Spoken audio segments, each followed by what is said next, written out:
Welcome back to my mini vlog guys. सुबह उठते ही मैंने अपना ब्रेकफास्ट किया with some leftover pizza और मैं रेडी होके बाहर चली गई थी। और आज मुझे बाहर इसलिए जाना था क्योंकि मुझे मिलना था अपनी भाई और बहन से, इसलिए मैं अपनी भैया के घर निकल गई।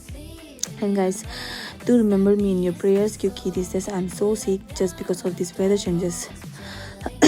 और आज का वेदर तो अच्छा था, बहुत अच्छा था। और जैसे ही घर पहुंचा मैंने देखा ऊपर कि मेरे भाई बहन पहले से मेरा इंतज़ार कर रहा था। तो हमने बहुत सारा बात किया, बहुत कुछ खाया भी, बहुत कुछ पिया भी। और ये है रूबीना जो कि मेरी छोटी बहन है। और पता नहीं ये एंड्स क्या कर रहा था, पूरा सर्कल बना के। फिर मैं अपने भाई बहनों को बाय बाय करके निकल पड़ी अपने छोटे भाई के साथ, जिसको मुझे रास्ता पे छोड़ देना था ट्यूशन।